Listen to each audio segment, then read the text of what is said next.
तो यूएई ने अपने पैसे वापस मांगे कि जनाब साढ़े पैसे वापस करो।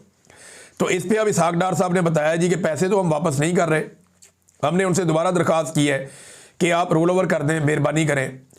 तो अब वो इस शर्त पे कर रहे हैं कि हम उन्हें शेयर्स दे रहे हैं अपने इदारों में, यानी जो पैसा यूएई ने पाकिस्तान के पास रखवाया था वो पैसा पाकिस्तान यूएई को वापस करने में नाकाम हो गया। अब उस पैसे के बदले में पाकिस्तान अपने असासे यूएई को दे रहा है।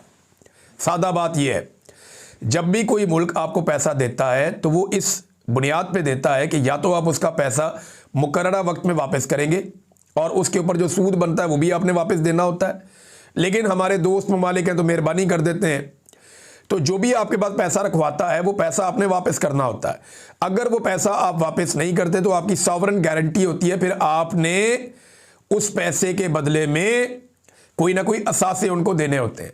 अब ये वो असासे देने का टाइम आ गया। इसहाक डार साहब कहते हैं जी फौजी फाउंडेशन के शेयर भी दिए जाएंगे और बाकी शेयर भी उन्हें दिए जाएंगे।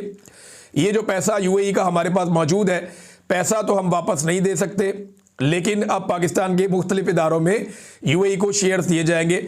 मतलब ये है कि ये है इनकी टोटल डिप्लोमेसी, ये है इनकी टोटल खारजा पॉलिसी कि ये कह रहे थे कि बड़ा कामयाब दौरा हुआ, ये कहते हैं जी हमारे बड़े ज़बरदस्त ताल्लुकात हैं, वो अपने पैसे वापस मांगते हैं, ये उन्हें कहते हैं जी पैसे नहीं है, वो इन्हें कहते हैं जी पैसे नहीं है तो फिर कुछ दो हमें, तो इसके बदले में ये कहते हैं जी हमारे फलाने इदारे बहुत अच्छे चल रहे हैं, उसके अंदर आप मलकियत ले लें। तो अब ये जितने पैसे उनको देने थे उसके बदले में उनको कुछ और देंगे। अब वो क्या क्या देंगे ये आपको शायद पता चले और शायद आपको बताया ही ना जाए। अब नाज़रीन, सादी सी बात जो पीआईए वाली है ना, वो सादी तरीन बात तो ये है मेरी नज़र में, पीआईए पर पाकिस्तान की फ़ौज के जो कारोबारी अफराद हैं उनकी नज़र थी, जो कारोबार चलाते हैं फ़ौज का, उनकी नज़र थी पीआईए के ऊपर कि ज़बरदस्त इदारा अगर काबू आ जाए 10 अरब में, और वो उसे ओने पोने ख़रीदने में कामयाब हो गए हैं।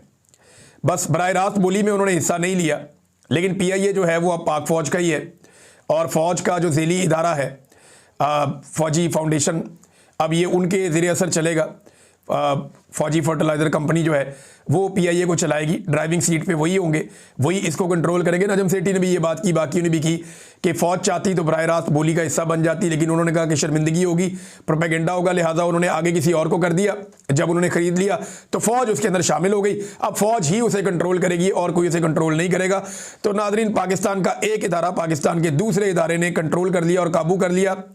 तो पीआईए जो पाकिस्तान की एक एयरलाइन थी वो अब एक इदारे की एयरलाइन बन गई है और वो उसे कंट्रोल करेंगे,